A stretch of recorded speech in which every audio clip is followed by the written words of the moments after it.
오늘 산소망에 식사가 준비되어 있는데요. 우리 여러분들 우리 매주 산소망에서 식사를 나누고 있어요. 우리 하나님께서 산소망에 허락하신 것들로 우리가 함께 말씀을 나누고 식당에 가서 자연스럽게 이렇게 식사를 나누는데 이게 우리 당연한 일로 이루어질 수 있게 일이라고 여겨질 수 있겠지만 사실은 우리 매주의 이 식사가 기적의 식사인 게 많습니다. 우리가 이제 할 수 없었던 일을 산소망에서 코로나가 끝나고 나서 함께 나누고 이 말씀에 기록된 것을 함께 나누고 그것이 성경 안에서의 기적이 아니라 이 함께 누리는 기적이라는 것을 우리가 알고 깨닫고 식사로 나누게 되죠.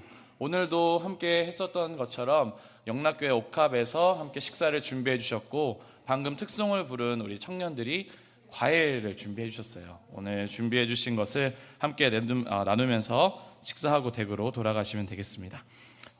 오늘 봉사님들께서는 오늘 식사의 재료가 어떤 것들이 있는지, 과일이 어떤 것들이 있는지 잘 설명해 주시면 우리가 누리는 식탁이 더 즐겁고 기쁜 식탁이 될 줄로 믿습니다. 우리가 이렇게 식사를 다 하고 나면 그릇을 어떻게 하죠? 치웁니다. 그리고 치워서 그대로 놓고 다음 주에 와서 똑같이 쓰나요? 아니죠. 다 설거지 해야 돼요. 누가 해요 이 설거지? 근데 오늘 오신 봉사자분들께서 앞치마를 둘러쓰고 고무장갑을 끼고 독한 세제를 머금고 그대로 우리의 200개의 그릇을 깨끗하게 씻어 주십니다.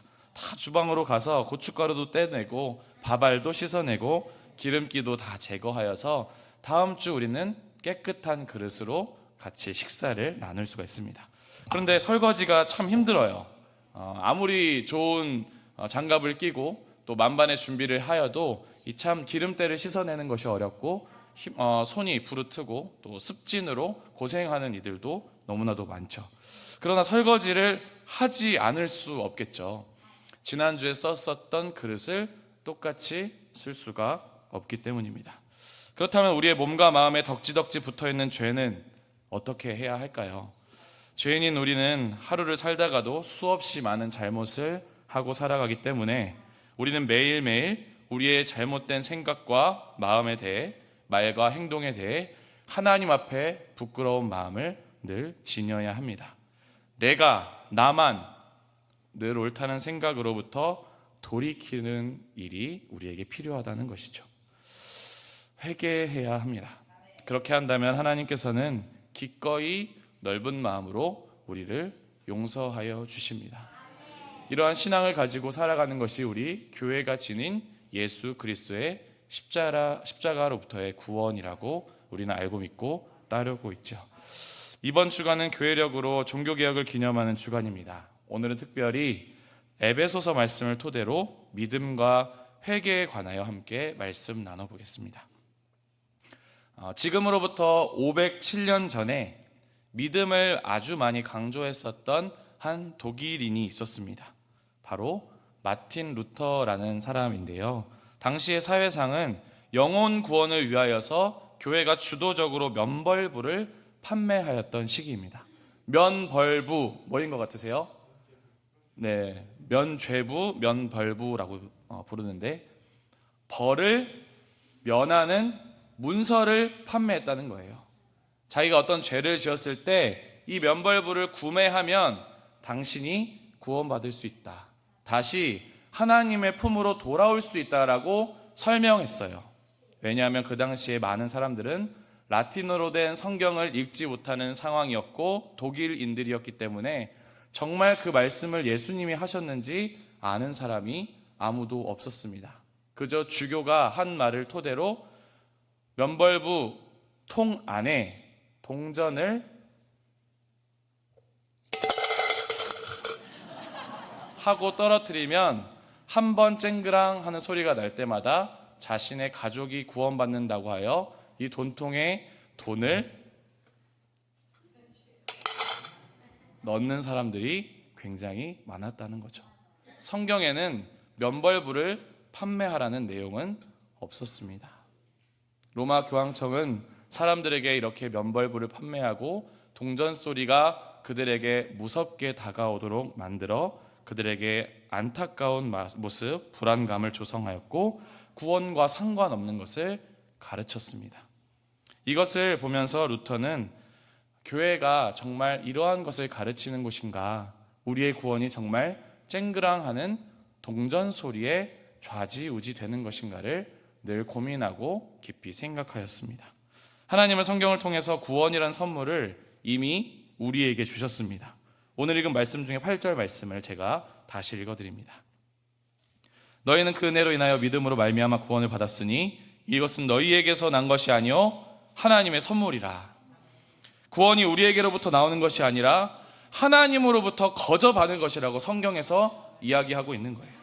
갑자기 10,000명, 20만 명, 30만 명이 한 곳에 모여서 쇠를 가시하면서 구원해 주십시오 라고 큰 소리로 기도해서 구원을 얻을 수 있는 것이 아니라 믿음을 갖고 있는 한 사람이 하나님 앞에 바로 서 있을 때야라 구원이 선물로 주어진다는 것을 기억해야 할 것입니다.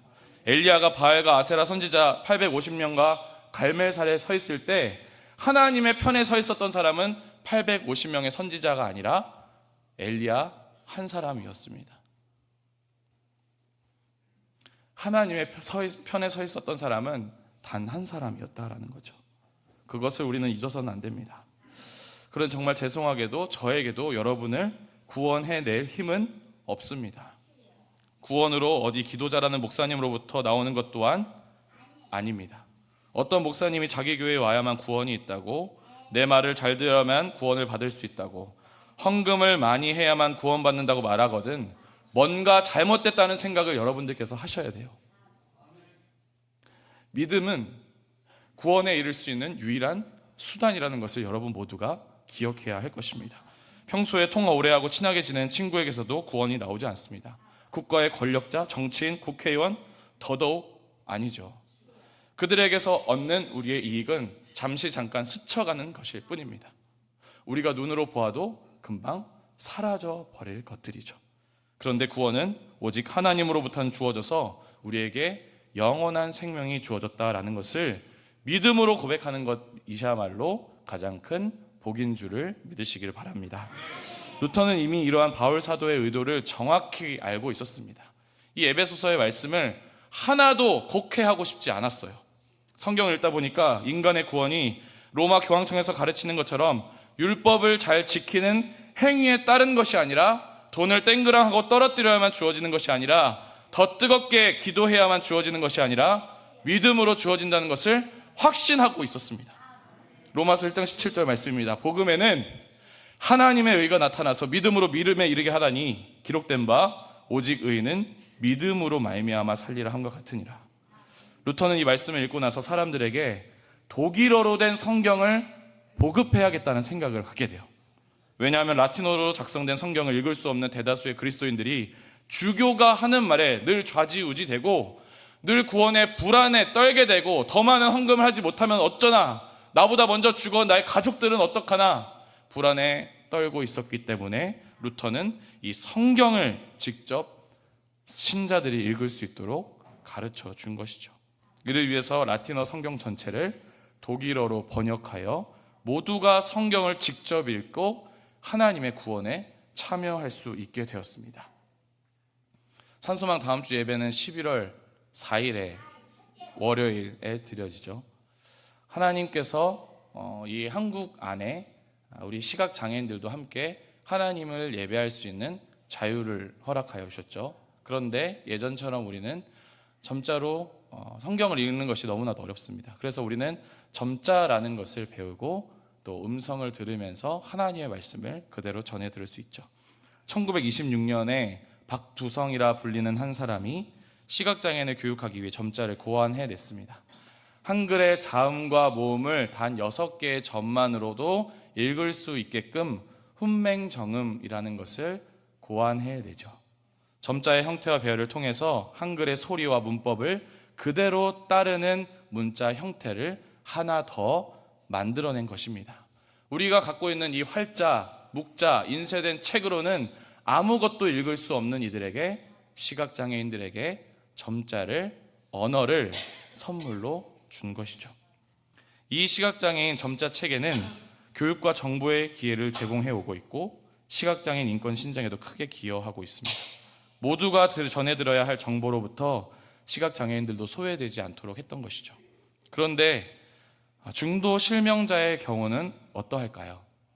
점자를 사용할 수 있는 시각장애인은 전국 시각장애인 중 6.4%에 불과합니다. 그리고 이 언어를 가지고 실제로 생활에 이용하는 사람들도 3%에 그치고 있죠. 우리 산소망만 해도 100명 중에 6, 7명만이 점자를 할 수 있다는 통계입니다. 그렇기에 산소망 예배에서는 점자 정보보다 음성 정보가 훨씬 더 많이 준비되고 있습니다. 낭독해 주시는 낭독자가 계시고 녹음 도서가 있고요. 더들림 도서관이라는 곳에 공부할 수 있습니다. 음성 신호기들을 통해서 머리를 보호하게 되죠.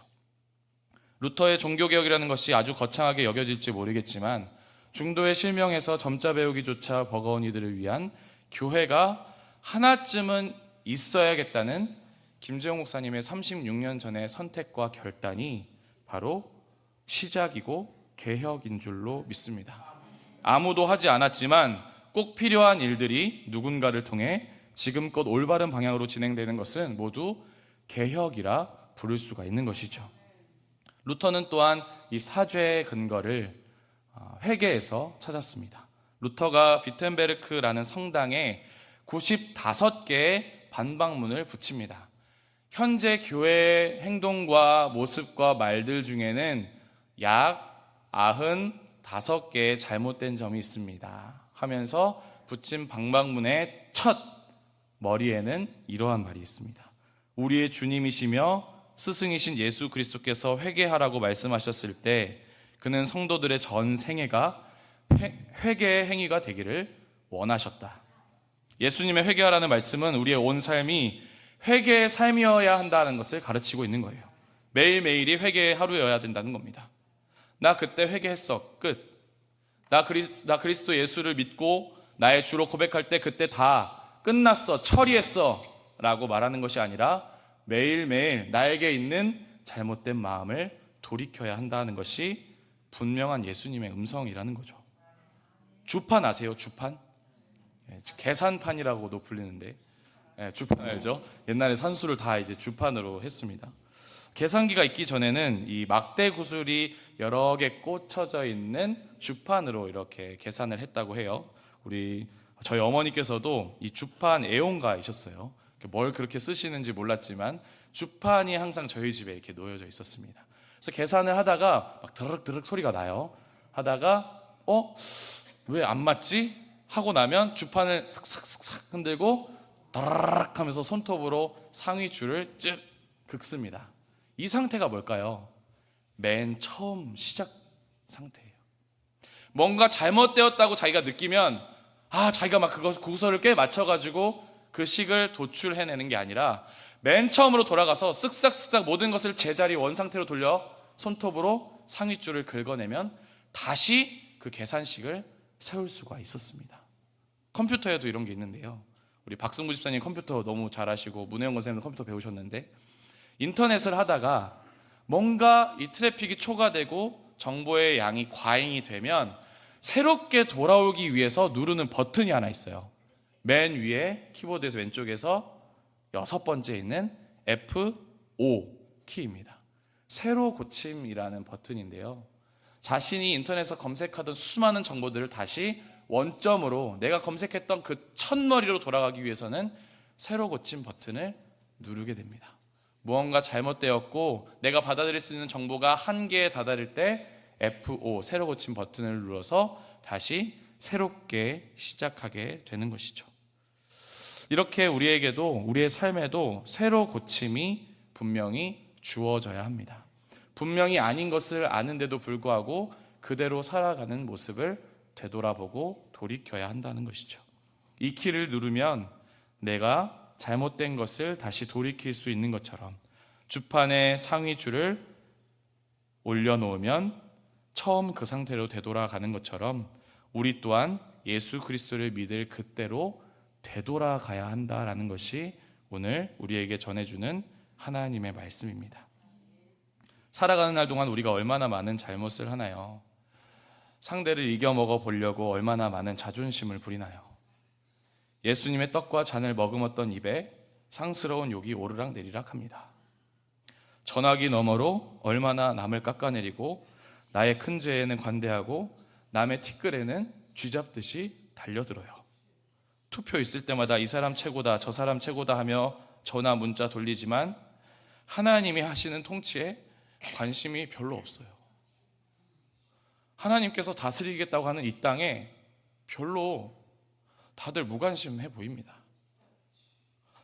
하나님의 구원에 흥미를 잃은 지 한국교회가 너무 오래됐습니다. 정말 이웃을 사랑하는 방법을 다 까먹어 버렸어요. 사랑이 뭔지 잘 모릅니다. 자기만 사랑할 줄 알아요. 그게 최고인 줄 알고. 그런데 하나님은 성경에서 하나님을 사랑하고 네 자신을 사랑하는 것처럼 이웃을 사랑하라고까지 이야기하셨다라는 것을 언제나 기억해야 할 것입니다. 사랑하는 여러분, 교회는 구원을 돈으로 사고 팔지 않으며 알아듣지 못하는 언어로 예배드리지 않으며 가난하고 소외된 자를 억압하지 않습니다. 교회는 교육감 선거, 국회의원 선거, 대통령 선거에 동원되어 표를 얻는 곳이 아닙니다. 우리 모두는 하나님께서 허락하신 신앙과 양심에 따라 스스로 결정할 수 있는 권한이 있는 한 사람이라는 것을 기억하게 되길 바랍니다. 장애인이기 이전에 우리는 한 사람의 그리스도의 제자임을 더 먼저 기억하게 되길 바랍니다. 우리 모두는 태어난 지역 출신에 따라 낙인 찍힌 사람이 아니라 오직 예수 그리스도의 피로 인친 사람이라는 것을 기억하게 되시기를 바랍니다. 오늘 나의 신앙의 위치를 되돌아보고 새로 고침하는 역사가 주어지기를 소망합니다. 나와 남이 별반 다르지 않은 연약한 인간임을 고백하게 되시기를 축복합니다. 진실한 마음으로 하나님 앞에 돌이키시기를 소망합니다. 루터의 95개조 반박문 제3조에는 이런 말도 있습니다. 그리스도께서 회개하라고 말씀하신 것은 마음속의 회개를 가리킨 것이 아니다. 단순한 마음속의 회개는 공허한 회개라고 말하고 있는 거예요. 진정한 회개는 나 스스로가 변화하는 것입니다. 내가 먼저 잘못을 사과해보는 것입니다. 누가 나를 흉보고 깔볼지라도 그렇게 해보는 것입니다. 루터 아까 우리 585장을 불렀죠. 첫 소절이 뭐였죠? 내 주는 강한 성이요. 로마 교황청 바티칸 혹시 가보신 분 아실 텐데 그 거대한 성당을 지을 때 루터가 95개조 방방문을 뮤텐베르크에 붙인 거예요. 그 성당보다 우리 주님 예수 그리스도가 나의 진짜 성이다. 이렇게 고백하면서 만든 찬송이 아까 우리가 부르던 585장 찬송인 거예요. 3절 찬송의 마지막 구절에 나의 명예와 재물과 손해와 생명도 친척도 다 소용없다. 이거 루터의 고백인 겁니다. 누가 봐도 손해가 되는 일인데 그 길이 바른 길이라면 감옥에 갇히는 한이 있더라도 루터는 그 길을 따라간 것입니다. 오리를 가자고 할 때 십리를 함께 걸어주는 것이 우리의 인생입니다. 사랑하는 여러분, 진정한 회개의 영이 우리 모두에게 임하기를 축복합니다. 우리 연습 한번 해볼까요? 한번 따라하겠습니다. 그럼에도 불구하고 내가 미안해. 이 미안해란 말이 잘 안 나오죠. 한 번 더 해볼게요. 이거 오늘 가서 한번 써먹어 보세요. 그럼에도 불구하고 내가 미안해. 이 사과의 영을 경험한 사람만이 성령 하나님이 누구인지 압니다. 용서의 영이 무엇인지 알게 되는 거고요. 하나님의 위로하심과 치유하심과 용서하심을 경험할 수가 있는 거예요. 그거 해보지 않으면 백날 첫날 이브라 하나님 예수님 성령님 해도 모릅니다. 용서하고 사과를 해본 자라야만 하나님의 구원을 경험할 줄로 믿습니다. 1906년 우리나라 제국신문 대한제국 6월 13일자 신문에 실린 여하무명이라는 글의 한 대목을 제가 읽어드립니다. 한국 여자들은 성만 있고 이름이 없어 이부인이니 김소사니 하며 칭호 좋지만은 허다한 이부인과 허다한 김소사를 그 뉘라서 분별할까. 이게 신문 기사이거든요. 이처럼 당시의 여성들은 이름을 갖고 살지 않았습니다. 집안에 갇혀 사는 여성의 이름을 구태여 지을 필요가 없었던 시대였기 때문입니다. 남성 중심의 사회였던 조선시대에는 여성이 남성보다 열등한 존재로 인식되었었습니다. 바깥 일은 남자가, 가정의 작은 일은 여자가 하는 것이 당연했고 교육의 기회조차 주어지질 않았죠. 기본적인 인권은 고사하고 최소한의 사람 대우도 받지 못하였습니다. 흙바닥에서 아궁이에서 식사를 하고 남편과 겸상을 하지도 못하였죠. 이렇게 이름조차 갖지 못했던 여성들의 지위를 향상시킨 곳은, 그 신호탄은 정부가 아니라 다름 아닌 교회였습니다. 19세기 말 개신교 선교사들이 복음을 전하면서 남여가 하나님의 형상대로 똑같이 창조되었다라는 것을 개신교 선교사들이 교회 안에서 가르쳤어요. 그리고 그 모습대로 모두가 귀한 존재라는 인식이 교회 안에서 먼저 싹트기 시작했습니다. 이후에 여성들은 교회에서 한글을 깨우치고 성경을 읽었고 전도 활동을 통해 사회적 지위가 상향되었습니다. 이러한 여성의 여권 신장은 자연스럽게 장애인으로도 이어지게 되었죠. 한국 교회는 1950년대에 처음으로 여성 목사 안수를 허용하였습니다. 남자만 목사가 될 수 있다라는 것을 이상한 성경 해석으로 그들이 이제 결정을 하게 된 거예요. 그래서 한국의 첫 여성 목사는 1955년도에, 한국의 첫 장애인 목사는 1960년도에, 한국의 첫 여성 시각장애인 목사는 1977년도에 목사 임직을 받게 되었습니다. 예수도 모르고 여성이 귀한 줄도 모르고 장애인이 사람인 줄도 모르고 살아왔던 대한민국 땅이 이제 예수도 알고 여성이 귀한 줄도 알고 장애인이 보호받아야 할 한 사람이라는 것을 모두가 알게 되었습니다. 이것을 개혁이 아니면 뭐라고 말할 수 있을까요? 이것을 예수님의 역사가 아니면 뭐라고 설명할 수 있을까요? 이것이 하나님의 일이 아니라면 무엇으로 다 설명해낼 수 있을까요? 고린도후서 5장 17절입니다.